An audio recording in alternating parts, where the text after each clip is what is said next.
اور بھی ملتے ہیں انسانی قسم میں رہتی ہے اور دماغ کی بہت زیادہ اہمیت ہے۔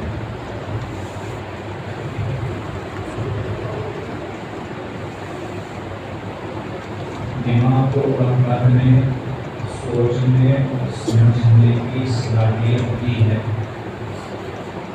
اور دل کو اللہ پاک نے بہت سارے جذبات کا مرکز بنایا۔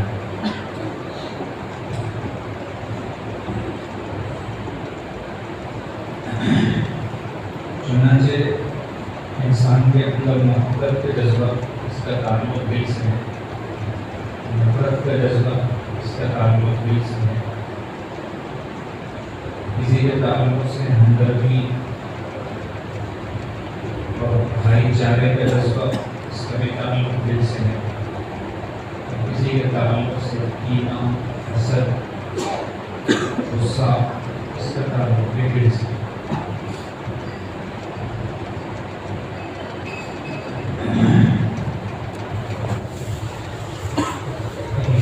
دو طرح کے جذبے ایک ہی دل کے ساتھ متعلق ہیں۔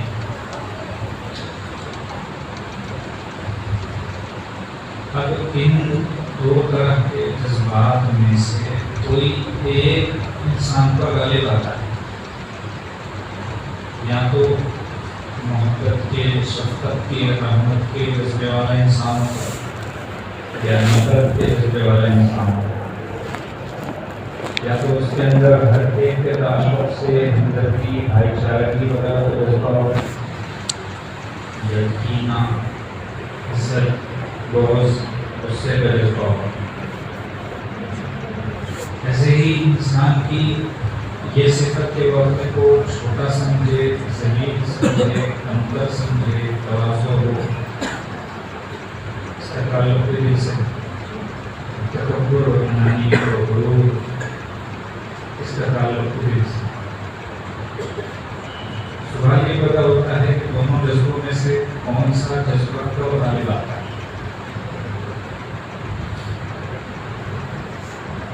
اچھا جذبہ اگر غالب آ رہا ہے تو نفس کے اچھے ہونے کی علامت ہے، اگر برا جذبہ غالب آ رہا ہے تو نفس کے برے ہونے کی علامت ہے۔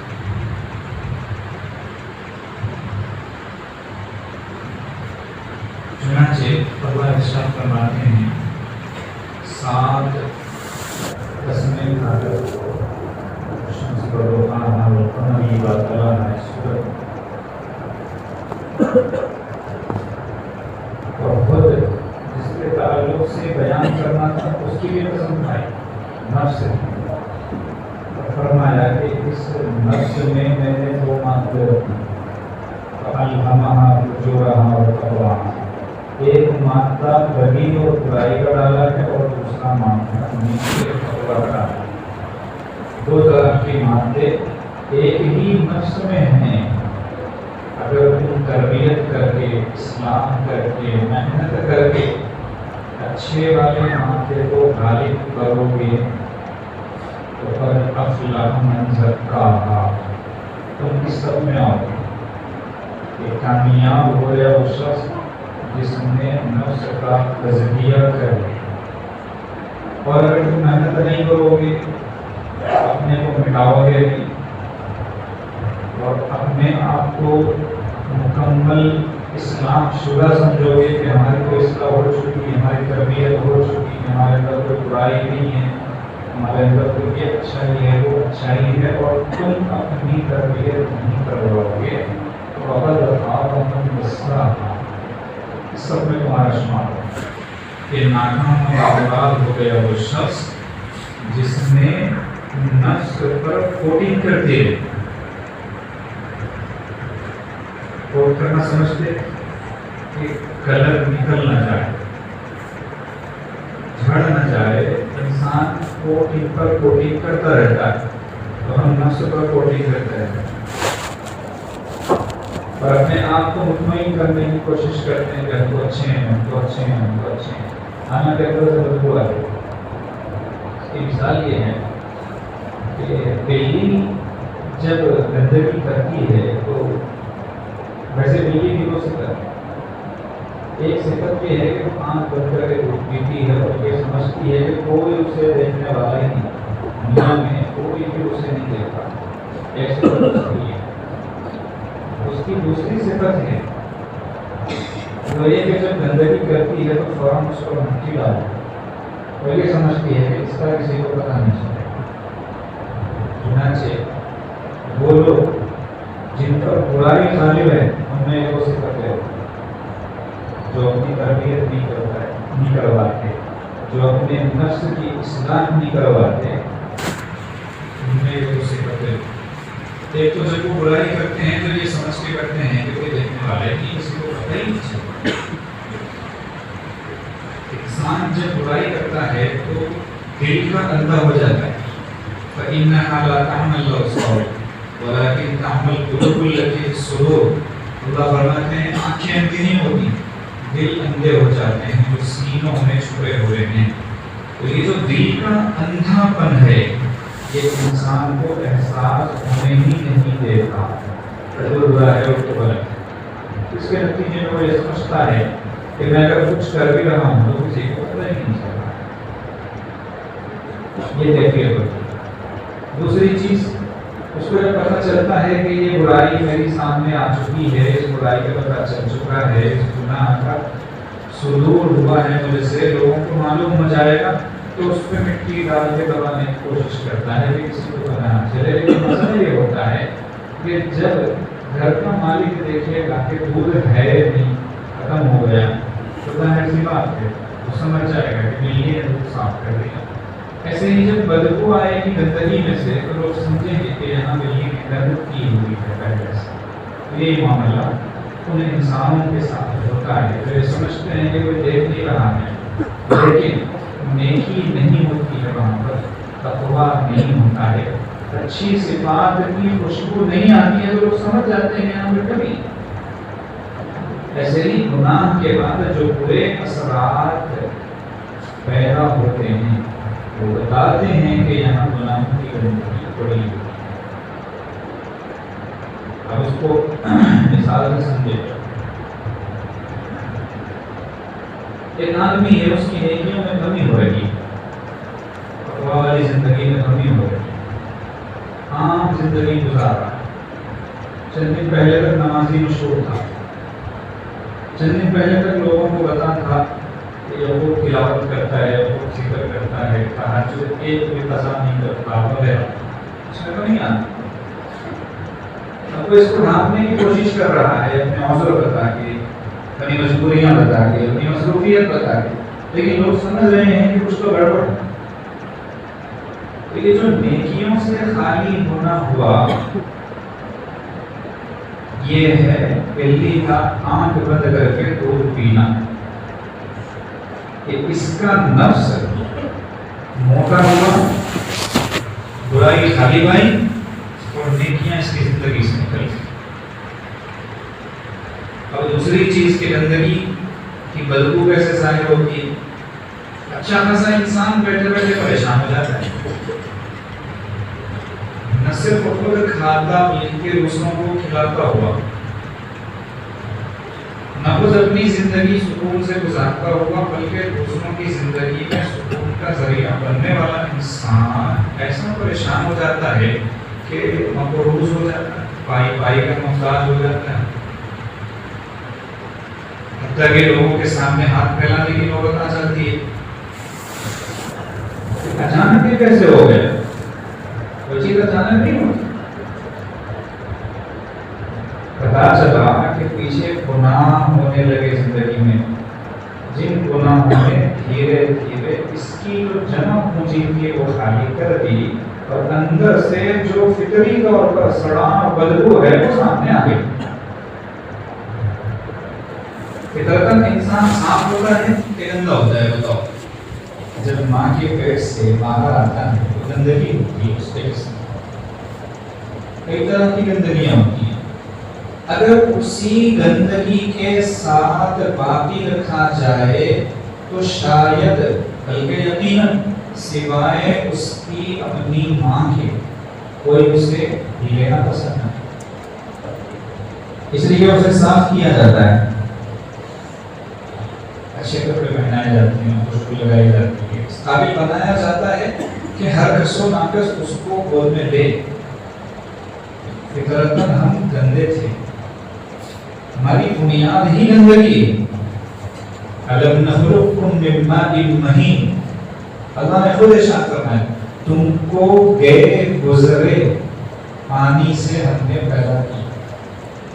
یہ مہین کے لیے گئے گزرے کا لفظ زیادہ آسان ہے اور سمجھ میں آنے کے قابل ہے۔ گئے گزرے پانی سے، جس سے تم وضو بھی نہیں کر سکتے، جس سے تم غسل نہیں کر سکتے، جس سے تم پیاس نہیں بجھا سکتے، جس کو دیکھ دیکھ کے خوش نہیں ہو سکتے، جس سے تمہیں کوئی خوشبو نہیں مل سکتی، جو تمہارے کسی کام نہیں آئے گا۔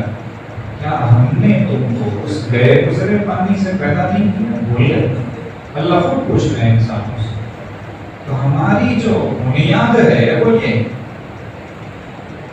تو انسان کی فطرت میں گندگی ہے، لہذا تربیت نہیں ہوگی، اصلاح نہیں ہوگی، وہ گندگی ہی باہر آئے گی۔ کل شیء یرجع الی اصلہ، ایک اصول ہے کہ ہر چیز جو ہے اپنی اصل، اپنے سورس کی طرف جہاں سے وہ آئی ہے وہیں واپس جاتی ہے۔ جیسے پرندے شام ہونے پر اپنے گھونسلوں کی طرف روانہ ہوتے ہیں، چیونٹیاں اپنے بلوں میں جاتی ہیں، سانپ بچھو تک اپنے اپنے گھروں میں چلے جاتے ہیں، تو ان کی اصل وہی ہے، رات نہیں گزاریں گے۔ ٹھیک اسی طرح جب انسان محنت نہیں کرتا ہے، نفس کی اصلاح کروانے والی محنت، تو پھر کل شیء یرجع الی اصلہ کے تحت کہ ہر چیز اپنے اصل کی طرف جاتی ہے، وہ گندگیوں کی طرف آتا ہے۔ چنانچہ اب اس میں بے دینی آئے گی، فحاشی آئے گی، زبان بھی گندی ہوگی، آنکھ بھی میلی ہوگی، ہاتھ پیر گناہوں میں مبتلا ہوں گے، اس کے اندر باطنی روحانی تمام بیماریاں پیدا ہوں گی، سب ہوگا۔ تکبر اس کے اندر آئے گا، حسد اس کے اندر آئے گا، کینہ اس کے اندر آئے گا، اپنے آپ کو خدا سمجھے گا، فرعون سمجھے گا، اس لیے کہ اسے تربیت نہیں کرتا۔ نفس کے اللہ نے خود 3 نام رکھے۔ انسان جب تربیت کروانا شروع کرتا ہے تو مرحلے کتنے ہیں وہ سمجھیے۔ ابھی کوئی تربیت نہیں ہے، انسان بس گندا ہے، سرتاپا گندا ہے، اس کا جو نفس ہوتا ہے وہ نفس امارہ کہلاتا ہے۔ ان النفس لامارۃ بالسوء الا ما رحم ربی، حضرت یوسف علیہ السلام نے فرمایا تھا، اس کو اللہ نے قرآن عظیم الشان میں نقل فرمایا کہ نفس کی حقیقت ہے ان النفس لامارۃ بالسوء، اصل اور بنیاد نفس کی یہ ہے کہ وہ برائی کی طرف ہی لے جاتا ہے، بائی ڈیفالٹ اس کے اندر برائی رکھی ہے۔ تربیت کرو گے تو برائی کا ناتا مگر نہیں، ان النفس لامارۃ بالسوء، کہ نفس برائی ہی کا حکم دینے والا ہے، مگر اس پر اللہ رحم کر دے، اس کا نفس پہ اس کے حق میں مطمئن نہ بنے گا۔ تو نفس کا پہلا درجہ یہ ہے۔ اب جب انسان نے تھوڑی بہت تربیت کرانی شروع کی تو کیفیت یہ ہوتی ہے کہ ذرا نظر میلی ہوئی تو اندر سے وہی کہتا ہے کہ کیا کام کر رہا ہے، پورے تو پکا وعدہ کر لیا تھا، اپنے آپ سے عہد کر لیا تھا، توبہ کی کلمات بھی پڑھ لیے تھے کہ میں بدنگاہی نہیں کروں گا، کیوں بدنگاہی، کیا مل رہا تجھے اس سے؟ یہ جو کیفیت ہوئی ہے انسان کی، نفس کے لوامہ بننے کی وجہ سے ہوئی۔ اس کو اللہ نے ارشاد فرمایا لا اقسم بیوم القیامہ ولا اقسم بالنفس اللوامہ، کہ میں قیامت کے دن کی قسم کھاتا ہوں اور نفس لوامہ کی قسم کھاتا ہوں۔ لوامہ لوم سے نکلا، ملامت کرنے والا نفس، کچوکے لگانے والا نفس، بالکل جو تکلیف ہوتی ہے وہ اس نفس کی وجہ سے، کہ نفس کا ایک اسٹیپ بڑا ہے اور وہ تربیت کی طرف جا رہا ہے، نفس لوامہ۔ اس سے اوپر ہے نفس مطمئنہ، نفس مطمئنہ ہو جائے یہ ہے کمال، اور یہ ذرا آخر میں جا کر ہوتا ہے، کافی محنت کے بعد۔ جب نفس مطمئنہ بنتا ہے تب اللہ کی طرف سے ندا آتی ہے انسان کو، یا ایتھا النفس المطمئنہ ارجعی الی ربک راضیۃ مرضیہ فادخلی فی عبادی وادخلی جنتی۔ اے نفس مطمئنہ، کہ وہ نفس جس کا آپریشن ہو چکا، اندر کی گند نکل چکی، سڑان باہر آ چکی، سرجری جس کی کامیاب ہو چکی، تقوی جو مارتا میں نے ڈالا تھا وہ ابھر کر آ گیا، اور نفس کے اس اچھے ہونے کی وجہ سے قلب منیب بن گیا، اللہ کی طرف بار بار رجوع ہونے والا تھے۔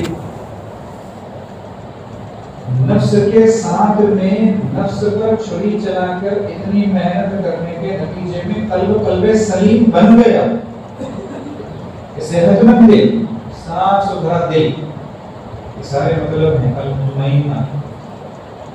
ایسے نفس کو اللہ نے بات کر کے فرما رہے کہ اے وہ نفس جو مطمئنہ ہو چکا ہے، یعنی یہ سب کر چکا جو ابھی آج نے عرض کیا آپ کے سامنے، اب کیا کر ارجعی الی ربک راضیۃ مرضیہ، اب تیرے پروردگار کی طرف خوشی خوشی چل، کہ اے خوشی ادھر اے خوشی ادھر۔ کیسے؟ کہ تو خوش ہے اپنے اللہ سے، یہ ہے راضیہ، اور اللہ خوش ہے تجھ سے، یہ ہے مرضیہ۔ تو دونوں کا ترجمہ ہوگا کہ چل اپنے پروردگار کی طرف خوشی خوشی، کہ تو تیرے پروردگار سے خوش اور تیرا پروردگار تجھ سے خوش۔ اب اس کا نتیجہ میں کیا کر رہا ہوں میں؟ اللہ فرما رہے فادخلی فی عبادی، اب تیرا پہلا کام یہ ہے کہ تو میرے بندوں میں آ جا، میرے اپنوں میں آ جا، میری فیملی میں شامل ہو جا، میرے ممبرز کا ایک رکن بن جا۔ انسان جب تک عام ہوتا ہے تو عام ہوتا ہے، کون پوچھ کے دیکھتا ہے؟ کیبنٹ ممبرز، ان کی الگ پہچان ہے کہ تو جیسے کیبنٹ ممبرز کی الگ پہچان ہوتی ہے، ٹرسٹیز کی الگ پہچان ہوتی ہے، کسی بڑے آرگنائزیشن، کسی بڑے انسٹیٹیوٹ کا ایک جو پورا عملہ ہوتا ہے، اسٹاف ہوتا ہے، اس کے اراکین ہوتے ہیں، پورے خصوصیت کے عامل ہوتے ہیں، تو کسی کو ممبر ہی مل جائے اگر تو کتنا خوش ہوتا ہے، میں ممبر بن گیا، ممبر بن گیا،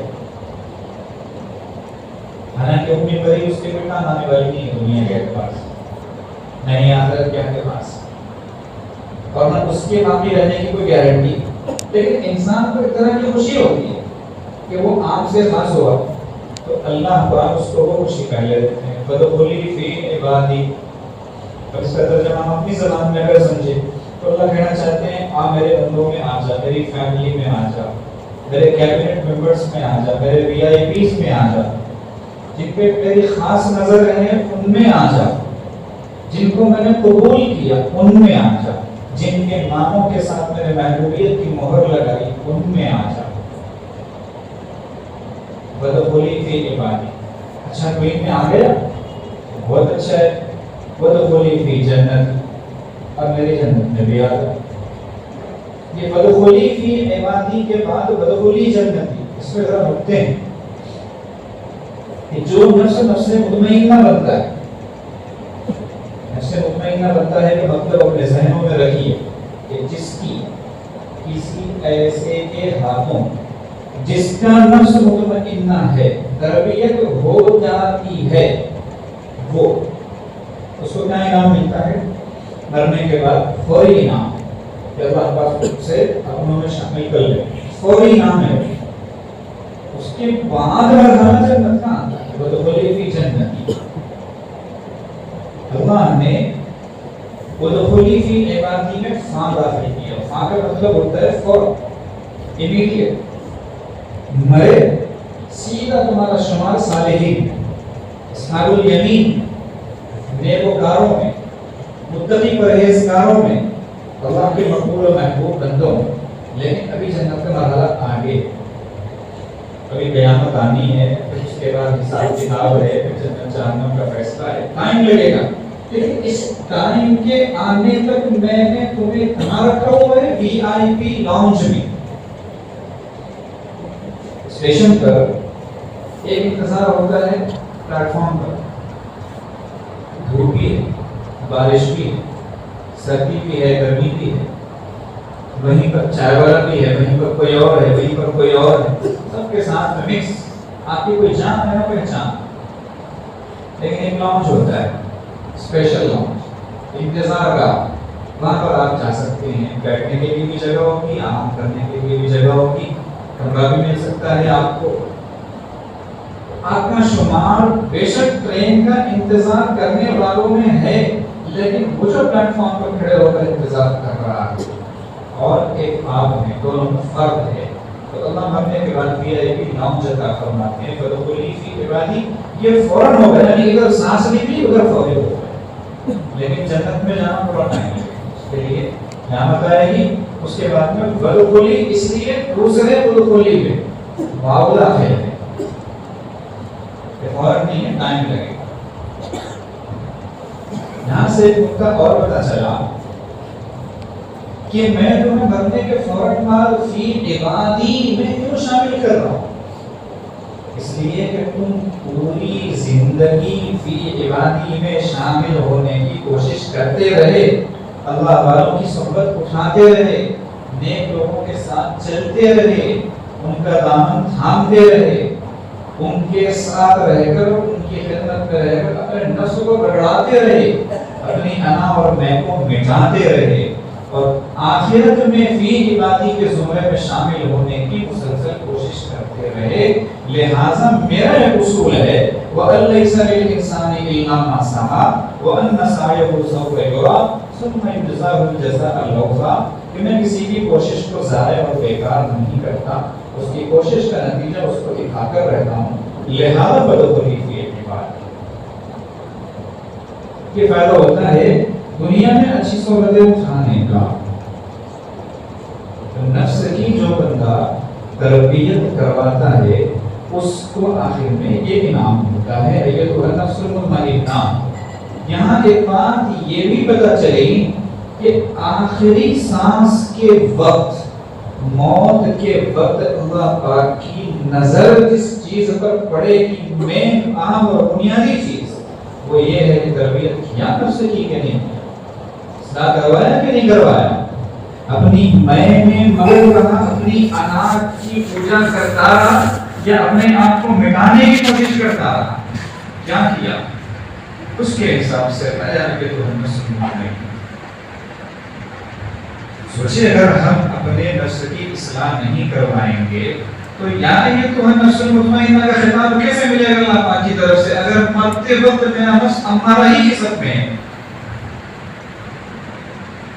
یا مان لو لبامہ ہی قسمت میں ہے، تو اللہ اس بندے جس کا نام عبداللہ نہیں ہے، عبداللہ کیوں پکارے؟ اور اللہ تو آگے کی بات ہے، آپ ایک کا نام موسیٰ نہیں ہے، آپ اسے موسیٰ کیوں بولیں گے اور کیسے بولیں گے؟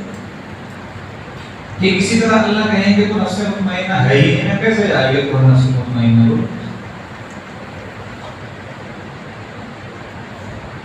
اس آیت سے اس بات کا بھی اشارہ ملا کہ اگر کوئی اللہ والوں، نیکوکاروں، متقیوں، مشائخین کاملین کی خدمت میں رہ کے تربیت کرواتا رہا تو انشاءاللہ اس کا خاتمہ اچھا ہوگا.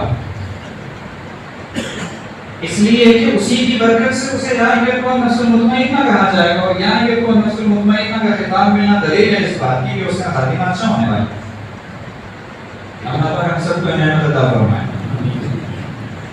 جب اتنی موٹی سی بات ہے کہ خاتمہ ایمان پر، مرنے کے بعد سیدھے اللہ پاک اپنے نیک بندوں میں شامل کریں گے، پھر جنت ملے گی، مجھے یہ بات کیوں نہیں سمجھ میں آتی کہ مجھے اپنے نفس کی تربیت کروانی، مجھے اپنی اصلاح کروانی ہے، مجھے رذائل کو ختم کرنا ہے، باطنی اور روحانی بیماریوں کو زائل کرنا ہے، کسی کے ہاتھ میں ہاتھ دینا ہے. یہ موٹی سی بات کیوں نہیں سمجھ میں آتی؟ ہم ظاہر کے پیچھے پڑ گئے، یہ کہاں سے، وہ کہاں سے، فلاں کہاں سے، فلاں کہاں سے، ظاہر کے پیچھے پڑ گئے. مثال کے طور پہ یہ مسجد ہے، ہر مسجد کا ڈیزائن، ہر مسجد کا انداز، ہر مسجد کی بناوٹ الگ ہوتی ہے کہ نہیں؟ آپ میں سے کسی نے کبھی کوئی اعتراض کیا کہ جیسے حرمین شریفین ہیں ویسے یہ مسجد کیوں نہیں؟ پھر وہ تو آگے کی چیز ہوگی. اور اسی شہر اورنگ آباد میں جو زیادہ اچھی سمجھی جانے والی مسجد ہو، بڑی خوبصورت شاندار جامع مسجد یہ ہے، آپ میں سے کوئی ایک کھڑا ہو کر کہیں کہ یہ جو مسجد جس میں ہم بیٹھے ہیں مسجد عرفات مسجد، یہ جامع مسجد کی طرح کیوں نہیں ہے؟ کیا جواب دیا جائے؟ نہیں، ان سب چیزوں کی طرف نظر مت کر، یہ دیکھ کہ وہ بھی اللہ کا گھر ہے، یہ بھی اللہ کا گھر، نسبت اللہ سے جڑی ہوئی ہے کہ نہیں یہ دیکھ. تو مسجد ہونے کے اعتبار سے کسی نے فجر جامع مسجد میں پڑھی، وہی ثواب، وہی درجہ، وہی مقام و مرتبہ، اور ظہر اس مسجد میں پڑھی وہی بات. جمعہ کے بارے میں احادیث مبارکہ میں ملتا ہے کہ جس مسجد میں جماعت بڑی ہو وہاں پڑھنا فضیلت کی چیز ہے. بس یہ نمازوں کے بارے میں پھر سے کوئی بات، پتا چلا کہ مسجد کی نسبت اللہ کے ساتھ ہے، ہمارا مقصود یہ ہے. اور دوسری بات یہ ہے کہ ساری مسجدوں کا قبلہ ایک ہے، قبلہ الگ الگ، جتنی مسجدیں ہیں اتنے قبلے، ایسا نہیں. مسجد حرام مکہ مکرمہ اور مسجد نبوی مدینہ منورہ سے لے کر پوری دنیا کی ساری مسجدوں کا قبلہ ایک ہی ہے، کعبۃ اللہ شریف. تو ہم یہ دیکھیں گے کہ وہ دیکھیں، تو ہم یہ دیکھیں یہاں پر کہ نفس کی تربیت ہو رہی ہے، اصلاح ہو رہی ہے، دل بن رہا ہے، پتھر کی سیل کی کیفیت ختم ہو رہی ہے، انسانیت آ رہی ہے، حیوانیت دور ہو رہی ہے، اللہ کی محبت و معرفت نصیب ہو رہی ہے، اللہ کا تعلق مل رہا ہے، ذکر کی توفیق ہو رہی ہے، اللہ کے کہنا کس چیز کا نام ہے پتہ چل رہا ہے. اگر یہ چیزیں مل رہی ہیں اور ان چیزوں کے حاصل ہو جانے پر جب دنیا سے جانے کا موقع آئے گا تو جانا یہ تو نفس المطمئنہ والی بشارت مل رہی ہے. تو بات کتنی سی کافی ہے کسی سے جڑ کر اپنی اصلاح کروانے کے لیے ابھی بات تو بند کرو. یہ بات ہے کہ انسان اگر تربیت نہیں کروائے گا، اگر انسان کسی کے خدمت میں جا کے کسی کے پاس جا کے تربیت نہیں کروائے گا، خدا کی قسم کھا کر یہ بات کہی جا سکتی ہے الا ماشاء اللہ، اللہ کی مرضی ہے. بغیر تربیت کے بھی کسی کو دے دیں، لیکن انہوں نے خود ہی اصول بتایا ہے، قد افلح من زکاها وقد خاب من دساها. تربیت کروایا تو کامیاب ہوگا، تربیت نہیں کروایا تو ناکام ہوگا. انہوں نے خود ہی اصول بتایا. اس اصول کے تحت قسم کھا کر یہ بات کہی جا سکتی ہے کہ اگر کوئی تربیت نہیں کروایا تو آدمی رہے گا، انسان نہیں. آدمی رہے گا. ہم آدمی کیوں کہلاتے ہیں؟ آدم علیہ السلام کی اولاد، ان کا نام آدم تھا، تو یاد رکھ کے یہ کہا جاتا ہے کہ یہ آدم سے نسبت رکھنے والا ہے، یہ آدم کی اولاد ہے، اس لیے آدمی. مطلب یہ عورت کو بھی آدمی کہتے ہیں. ہمارے پاس ٹھیک ہے، ہماری جہالت، ہمیں پتہ ہی نہیں کہ آدمی کس کو کہتے ہیں، اس لیے ہم نے کہا کہ آدمی مطلب مرد، عورت مطلب عورت. نہیں، آدمی کو مرد بھی شامل ہے، عورت بھی شامل ہے. مرد کے لیے مرد کا لفظ ہے، عورت کے لیے عورت کا لفظ ہے. آدمی مطلب آدم والا، چونکہ آدمی کے پیٹ سے پیدا ہو گئے اس لیے آدمی ہے. باقی تربیت کرو گے تو انسان بنو گے، ورنہ نہیں. آج ہم نے کتنے لوگ ہیں جو انسان ہیں. ایک صاحب حضرت عبداللہ تھانوی رحمۃ اللہ علیہ کی خدمت میں گزارش کی ہے کہ حضرت مجھے بیعت کر لیجیے. تو حضرت نے فرمایا بیعت آپ کو 3 شرطوں کے ساتھ کرو. اس میں ایک شرط یہ تھی کہ اپنی اہلیہ سے لکھوا کے، اہلیہ کی سائن کروا کے میرے پاس لانا کہ آپ ان کے ساتھ اچھے سے رہتے ہو، تو میں بیعت کروں.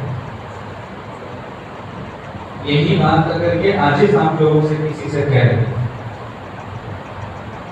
تو کتنے ہوں گے جو فوری جائیں گے گھروں بٹھا کے لائیں امیڈیٹ. بس حضرت ابھی گلا بلایا، کتنوں میں ہمت ہے، ہم ہاتھ نہیں اٹھواتے، خود ہی سوچتے ہیں تیرے کام میں جھاڑ خود وہ صاحب کو 6 مہینے لگے. کتنے مہینے؟ 6 مہینے. 6 مہینوں کے بعد لکھوا کے لائے تھے وہ کہ یہ اچھے رہتے ہیں ہم سے، تب حضرت نے بیعت کیا. کیا مطلب ہے؟ جس کی بیوی سائن نہ کر سکے اس بات پر کہ یہ میرے ساتھ اچھا رہتا ہے اخلاق کے ساتھ، جیسے رہنا چاہیے ایک شوہر کو ایک بیوی کے ساتھ، اگر بیوی سائن کرنے سے انکار کرے تو وہ انسان نہیں ہے، اس پہ یہ تربیت فرض ہے، چاہے وہ کوئی بھی کہیں رہتا ہو. ہم خود ہی سوچے کہ کیا ہم پر تربیت ضروری ہے یا نہیں ہے. خود ہی سوچے. ہم راستے سے گزر رہے ہیں، ایک گاڑی والا ہے اور ایسے تیز ایک دم سے نکلا آپ کے سامنے سے، آپ گویا گرتے گرتے بچے، چمک گئے، چونک گئے، گھبرا گئے ایک دم سے، اور آپ کی زبان سے بس اتنا نکلا اللہ رحم کرے کیسا آدمی. یا آپ نے اس کی پوری نسل، اس کا پورا اوپر کا خاندان گر دیا، تو پہلے سے اس کو سنائی دے نہ سنائی دے وہ الگ مسئلہ. اگر آپ نے کہا کیسا آدمی ہے اللہ اس پر رحم کرے تو ماشاءاللہ تربیت جائے، یا یہ تو نسل مطمئن نہ سنائی دے گا آپ کو مجھے. اور اگر آپ نے اس کو سنا دیا جو وہ سنا بھی، تو مطلب یہ ہے کہ آپ کو کسی شہر کامل کو ڈھونڈنا چاہیے اور اس کے بعد جا کے تربیت کروانی چاہیے کہ میں ایسا غصے والا ہوں کہ میرا غصہ مجھ پر سواری کرتا ہے، میرے قابو میں نہیں.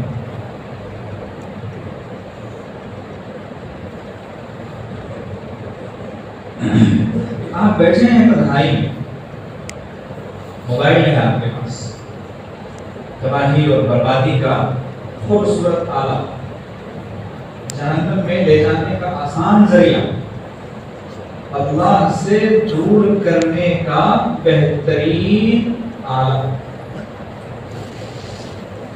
بہترین کیوں کہا؟ آپ کو پریشانی ہوئی تو اللہ سے دور کرنے سے بہترین کیسے ہوگا؟ کیونکہ ہم اس کو بہترین سمجھتے ہیں نا، تو اس لیے بہترین ہے. باوجود یہ کہ ہمیں پتا ہے کہ وہ اللہ سے دور کرنے والا ہے، پھر بھی ہم اس کو اچھا سمجھتے ہیں. بہترین بولتے بھی نہیں، میرے پاس ایک بہترین فون، آج سے بہترین بولنا چھوڑ دیں. اگر وہ فون خدا نہ خواستہ آپ کو اللہ سے دور کر رہا ہے تو اسے بہترین بولنا چھوڑ دیں. بہترین نہیں، بدترین ہے. کہیے کسی سے تاکہ آپ کی بھی تربیت ہو کہ میرے پاس ایک بدترین فون ہے، اگر آپ کو چاہیے تو میں آپ کو دیتا ہوں، استعمال کریں. کیا بولے گا؟ پریشان ہوگا. اس کو سمجھنا کہ بدترین اس لیے ہے کہ میں اور آپ دونوں نے مل کے ساتھ کریں. تو کسی کے پاس وہ آنا ہے بربادی کا. رات میں سونے کے لیے آپ بستر پر لیٹے، کمرے میں آپ کے علاوہ کوئی اور موجود نہیں ہے، آپ نے وہ موبائل کھولا اور آپ کے سارے بیگ فیل ہو، آپ کی نگاہ آپ کے قابو میں نہیں ہے، آپ کے خیالات آپ کے قابو میں نہیں ہیں، آپ کی انگلیاں آپ کے قابو میں نہیں ہیں، سب کچھ بھلا دیا. آپ یہ نہیں سوچ رہے ہیں کہ اس آسمان کو، سورج کو غروب کر کے، سورج کو عارضی طور پہ چھین کر سیاہ کرنے والا کتنی بڑی طاقت ہماری. اس رات کو صبح نہ ہونے کی پوری طاقت رکھنے والا میرا اللہ زندہ حی قیوم. صبح ہونے سے پہلے پہلے پوری دنیا میں زلزلہ لانے کی طاقت رکھنے والا مالک آپ کو دیکھ رہا. رات کی تنہائی میں خاموش سمندر میں طوفان برپا کر کے پوری دنیا کو اس میں ڈبو کے غرق کرنے والا قادر مطلق اللہ تو آپ کے موبائل میں ہونے والی زندگیوں سے واقف ہے. لیکن ہم یہ سب بھول جائیں، شروع ہو جائے. اگر تنہائی میں جانے پر مجھے یہ بات یاد نہیں آئی کہ نبی علیہ السلام نے ارشاد فرمایا ہے کہ وہ آدمی کا قیامت کے عرش کے سائے میں ہوگا جو تنہائی میں اللہ کو یاد کرے اور اس کے نتیجے میں اس کی آنکھوں سے آنسو بہ پڑے.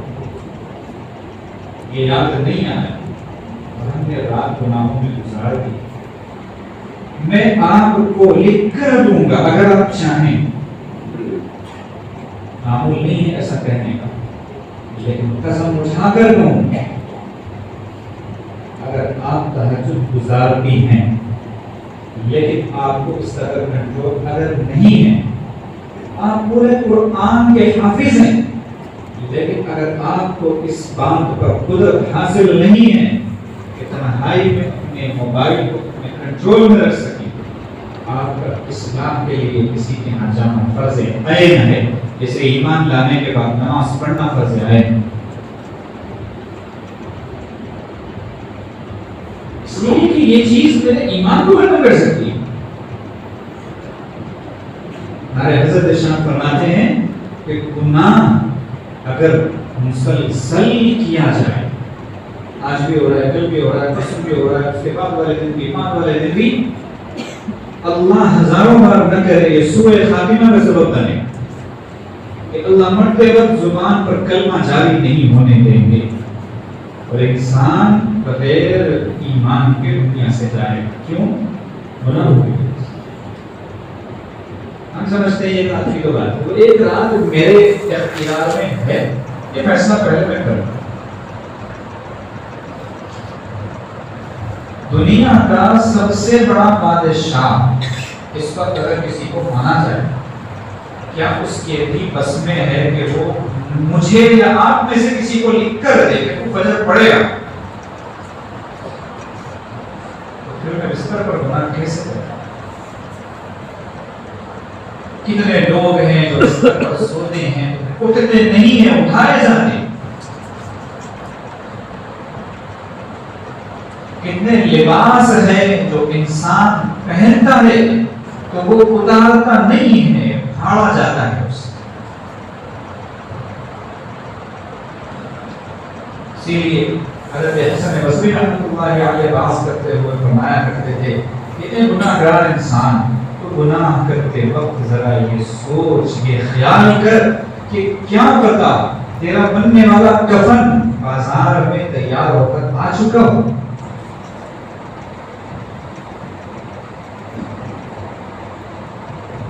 سب چیزیں ایسی یقینی کہ اس سے بڑھ کر کوئی چیز یقینی نہیں، لیکن میں گناہوں میں پھر بھی مبتلا. اس کی وجہ کیا ہے؟ وجہ ہے عدم تربیت. چھوٹا بچہ ہوتا ہے، کانچ کا گلاس پکڑنے کی طاقت اس کے اندر نہیں ہوتی تو اس کو سنبھالا نہیں جاتا. پھر ماں اسے سکھاتی ہے دھیرے دھیرے، پھر اس کے ہاتھوں میں طاقت آتی ہے. پھر ایک وقت آتا ہے وہ کانچ کے ایک گلاس پکڑ سکتا ہے. یہ کیسے ہوا؟ تربیت سے ہوا. دنیا کا معمولی سے معمولی کام بھی بغیر تربیت کے نہیں ہوتا. دنیا کی حسین ترین عورت ہو، قابل ترین عورت ہو، کہ اس کو کوئی ایک نظر دیکھے تو بغیر کسی تاخیر کے اس سے نکاح کر لے، کوئی رکاوٹ نہیں. اس کو دیکھ کر کوئی ایک پیسہ نہ مانگے، اس کا حسن ایسا، اس کا جمال ایسا، اس کی دلکشی ایسا. لیکن اس نے اپنی ماں سے روٹی پکانا نہیں سیکھا. اسے یہ پتہ ہی نہیں کہ روٹی کہتے کسے ہیں، وہ بنتی کیسے ہے. وہ کسی کام کی ہے، وہ کسی کام کی ہے، اور اگر کسی کام کی ہے تو مطلب رہنے کی پوری زندگی اس کے حسن کی پوجا ہوگی، پوری زندگی اس کے جمال کے آگے بندہ سجدہ کرے گا، پوری زندگی اس کی قابلیت کے گن گاتے ہوئے گزار دے گا. چاہے جو روٹی پکانا سیکھا کیوں نہیں، یہ سوال اٹھاؤ. ایسے ہی دیکھنے میں ہم چاہے جیسے قابلیت ہماری جتنی چاہے ہو، استعداد، صلاحیت، خاندان، مال پیسہ، اسٹیٹس، دنیا بھر کا، میں نے اگر تربیت نہیں کروائی اور دربار الہی میں ایسے پہنچا کہ وقت خواب من دساہا میں میرا شمار تھا، یہ نسل کی تربیت نہیں کروا کے برباد ہوا، تو میں وہاں کس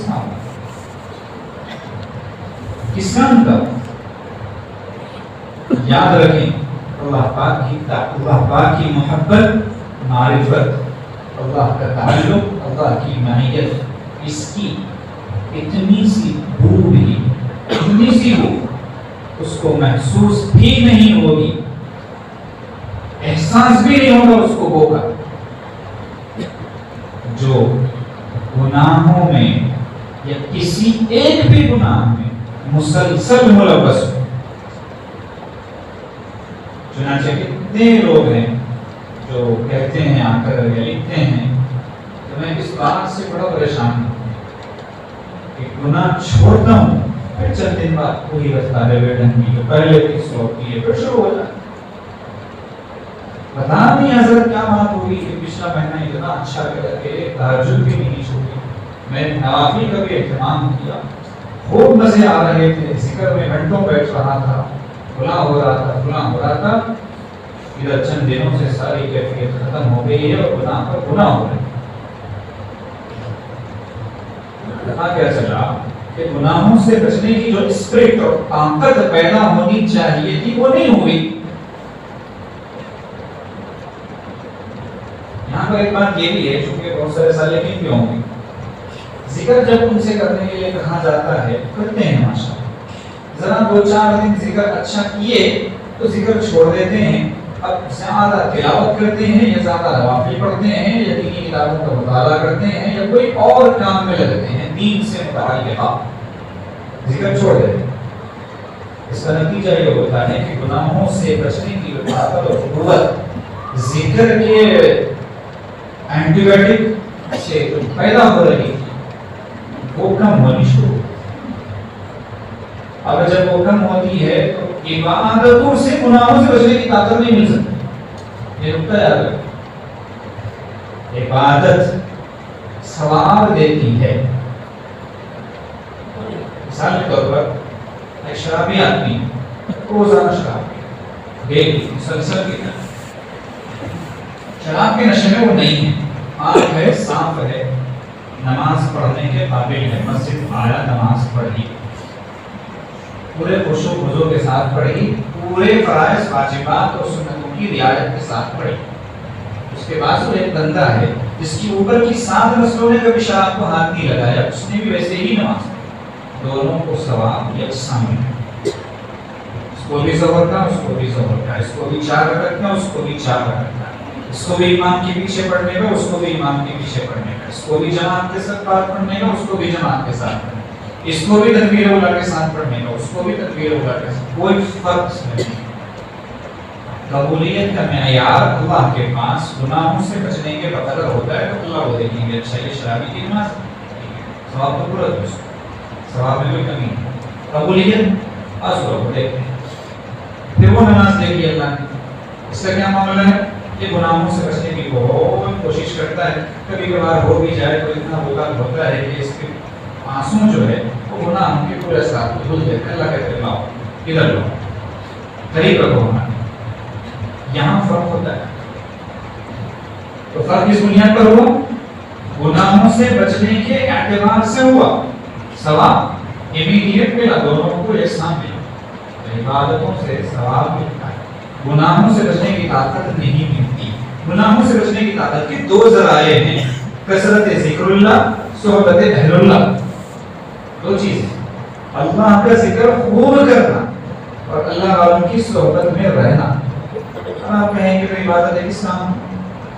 جب ذکر جیسا مل رہا ہے عبادت کریں گی، نماز کیوں پڑھیں، تلاوت کیوں کریں، صدقہ زکات کیوں کریں، دین کے کام کیوں کریں؟ اس کا جواب یہ ہے کہ وہ چیزیں جو فرض ہیں وہ تو ہیں، آپ خوب ذکر کر رہے ہیں، ٹھیک ہے، گناہوں سے بچنے کی طاقت پیدا ہو رہی ہے، لیکن آپ نماز نہیں پڑھیں گے، سوال تو ہوگا اللہ کے پاس، اول ما یحاسب به العبد یوم القیامۃ الصلاۃ، سب سے پہلے جس چیز کا حساب ہوگا قیامت کے دن نماز ہے، اس میں تو نہیں بچیں گے، تو وہ جو اصول ہے وہ تو اپنی جگہ پہ چلے گا، لیکن یاد رکھنے والی بات یہ ہے کہ جو خوب ذکر کر کے دل کو منور کر لیتا ہے، نفس کو پاک کر لیتا ہے، گناہوں سے بچنے کی طاقت پیدا کر لیتا ہے، یہ ہو ہی نہیں سکتا کہ وہ عبادت نہ کرے۔ عبادت کو ذکر کی طاقت خود بخود کھینچتی، آپ تجربہ کر سکتے ہیں. جو جتنا اچھا ذاکر ہوگا اور جو جتنا زیادہ ذاکر ہوگا اسی قدر عبادت اس کی مزیدار ہوگی. اس کا جی بھی ویسے ہی لگے گا, وہ عبادت لمبی بھی ویسے ہی کرے گا, وہ عبادت کی پابندی کا اہتمام بھی ویسے ہی کرے گا. سب چیزیں اس کو ملتی ہیں ذکر اللہ کی کثرت کی برکت سے, اور وہ ذکر اللہ کے بغیر صرف ماحول کے اعتبار سے یا اپنے ذوق و شوق کے اعتبار سے یا وقتی جوش کے اعتبار سے عبادتوں میں لگتا ہے, ایک تو عبادتیں اس کی کم ہوتی ہیں اور دوسرے گناہوں سے بچنے کی طاقت اس کے اندر نہیں پیدا ہوتی. پھر اس کی عبادتیں بھی چھوڑ جاتی ہیں اور ایک وقت آتا ہے کہ بس گناہ. اس لیے کہتے ہیں کہ ذکر اللہ کا اہتمام کرو. ہمارے حضرت امام برکاتہ میں ارشاد فرماتے ہیں کہ اللہ نے ساری عبادتیں متعین کی, محدود کی, حتیٰ کہ ایمان کے بعد سب سے پہلا فریضہ جو نماز ہے وہ متعین ہے کہ 5 نمازیں فرض, ایک نماز واجب ہے عشاء کے بعد, 6 نمازیں مان لیجیے, وہ بھی وقت متعینہ کے حساب سے. روزے سال بھر میں 30 دن یا 29 دن, زکات سال بھر میں 1 دفعہ, حج پوری زندگی میں 1 دفعہ. لیکن جہاں ذکر کا موقع آیا اللہ نے فرمایا یا ایھا الذین آمنوا اذکروا اللہ ذکرا کثیرا, ذکرا کثیرا, ایمان والو اللہ کا ذکر کرو خوب. یہاں 2 باتیں, ایک تو اللہ کا ذکر کرو خوب. ذکر کا مطلب ہے یاد کرنا. یاد کرنے کے جو ذریعے ہمارے اہل حق مشائخ نے بتائے ہیں وہ سب صحیح. یاد کرنے, اسی یاد کرنے کی برکت سے ہوتا یہ ہے کہ یاد رکھنا نصیب ہوتا ہے, اور مطلوب یہ ہے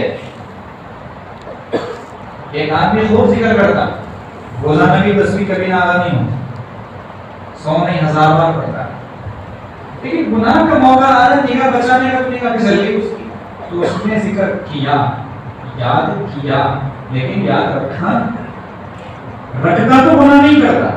یہ خوب یاد کرنے کی جو حکمت ہے وہ یہ ہے کہ اتنا یاد کرو, اتنا یاد کرو, اتنا یاد کرو کہ یاد ہو جائے.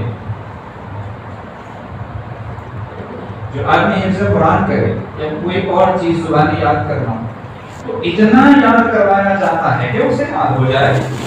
اب کسی کو 1 بار میں یاد ہو, کسی کو 100 بار میں یاد ہو, یہ الگ چیز ہے, لیکن یاد اتنا کروایا جاتا ہے کہ یاد ہو جائے. تو اللہ فرماتے ہیں یا ایھا الذین آمنوا اذکروا اللہ ذکرا کثیرا, اے ایمان والو اللہ کا ذکر کرو خوب, یعنی اتنا کہ میں یاد ہو جاؤں. ہمیشہ یاد رکھو, ہمیشہ, جلوت میں بھی, خلوت میں بھی, خوشی میں بھی, غم میں بھی, نارمل حالت میں بھی, غصے کی حالت میں بھی, ہر حالت میں یاد رہوں, اور پھر میری مرضی سے ہٹ کے تیرا قدم نہ ہو. اس لیے اذکروا اللہ ذکرا کثیرا. ایسے اللہ نے فرمایا تمہیں دنیا میں بھی کامیابی چاہیے اور آخرت میں بھی چاہیے نا. سنو, اذکروا اللہ کثیرا لعلکم تفلحون. اللہ کو اتنا یاد کرو, اتنا یاد کرو کہ تمہیں دنیا میں بھی کامیابی نصیب ہو, آخرت میں بھی کامیابی نصیب ہو. کہ اللہ کو یاد رکھنا ہر موقع پر, ہر وقت ہے. اب ہر وقت اور ہر موقع کی مقدار اور حد کیا ہے, تو ہمارے مشائخ نے فرمایا کہ قرآن میں وہ کی تفسیر آگے دیکھو. اللہ نے فرمایا کہ عقلمند لوگ وہ ہیں الذین یذکرون اللہ, جو اللہ کو یاد کرتے ہیں. یاد کرتے ہیں کہ تفسیر کیا ہے, قیام کھڑے ہو کر بھی یاد کرتے ہیں, وقعودا بیٹھ کر بھی یاد کرتے ہیں, وعلی جنوبہم لیٹ کر بھی یاد کرتے ہیں, کھڑے ہو کر بھی, بیٹھ کر بھی, لیٹ کر بھی. پتہ یہ چلا کہ انسان کی 3 حالتیں, اور تینوں حالتوں میں ذکر کرنا ہے تبھی جا کے ذاکر بنے گا. بات کہیں کہ کیا مراقبہ ہو یا کوئی اور ذکر ہو, کھڑے ہو کر کریں, پھر بیٹھ جائیں, پھر لیٹ کے کریں, نہیں. آپ اتنا ذکر کیجئے کہ کھڑے ہوں اللہ یاد آ جائے, بیٹھے ہوں اللہ یاد آ جائے, لیٹے ہوں اللہ یاد آ جائے. اتنا ذکر کیجئے. جو آدمی اتنا ذکر کرتا ہے تو پھر اس کے اندر گناہوں سے بچنے کی طاقت پیدا ہوتی ہے، اور گناہوں سے بچنے کی طاقت اسے عبادت پر لائے گی، اور یہ عبادت اسے جنت میں لے جائے گی اور اللہ کے دن بندوں میں شامل کرے گی۔ اس کے بغیر یہ چیزیں محض خیال ہیں، حقیقت کی دنیا سے اس کا کوئی تعلق نہیں ہے۔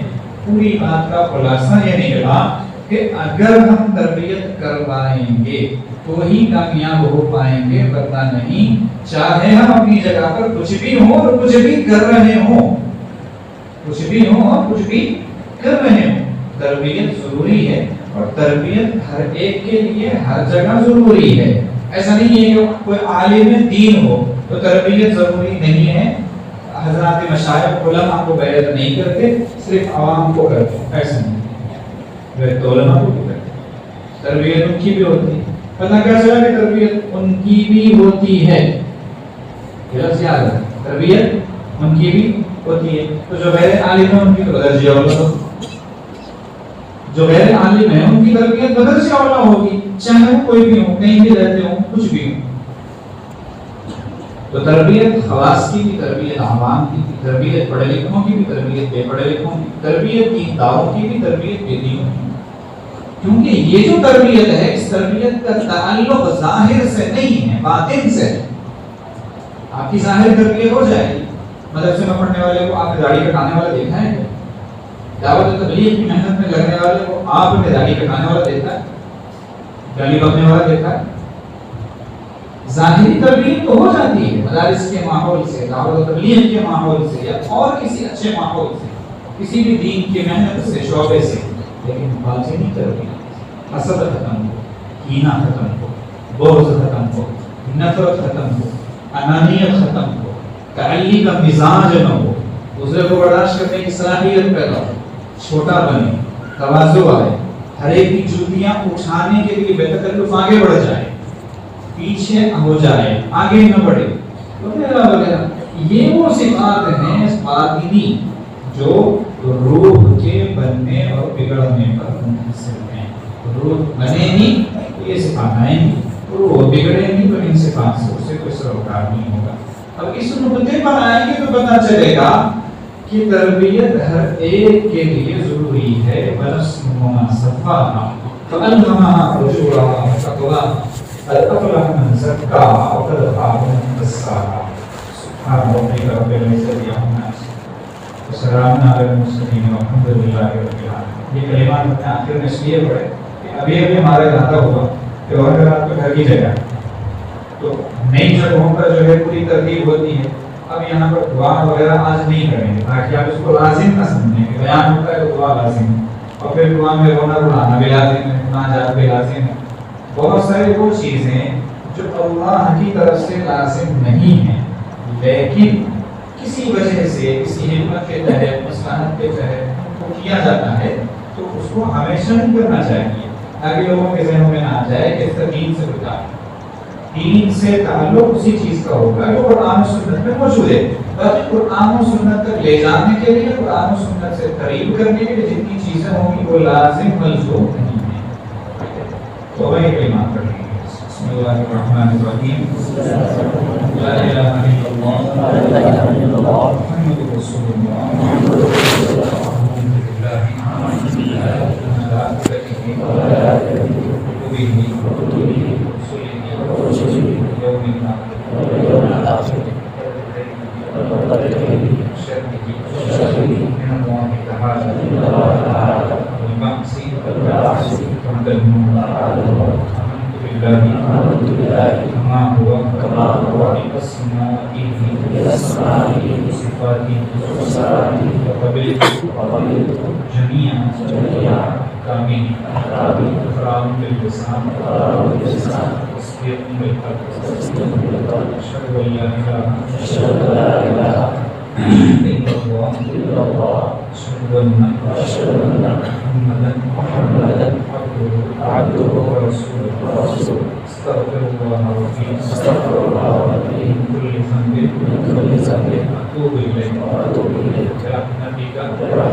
آئندہ کریں سنیچر کے دن دوپہر میں 3 بجے مدرسہ مہد الانظر التمش کالونی سینٹرل میں، وہاں پر حضرت والا کا خواتین میں بیان ہوگا مذکورات میں۔ کل دوپہر میں 3 بجے مدرسہ مہد الانظر التمش کالونی میں حضرت کا خطاب ہوگا۔ اسی طرح کل رات میں 8:30 بجے مسجد جان محمد میں علماء اور بڑی عمر کے حفاظ کرام، بڑے طلباء، ان میں بھی حضرت کا بیان ہوگا انشاءاللہ۔ رات میں 8:30 بجے عشاء کے بعد مسجد جان محمد میں علماء، طلباء اور بڑی عمر کے حفاظ کرام۔ اسی طرح اتوار کے دن یعنی پرسوں اتوار کے دن صبح میں 11 بجے سے ماہانہ مجلس ہوگی مسجد جان محمد میں، وہ خاص اس مرتبہ صرف علماء کرام کے لیے۔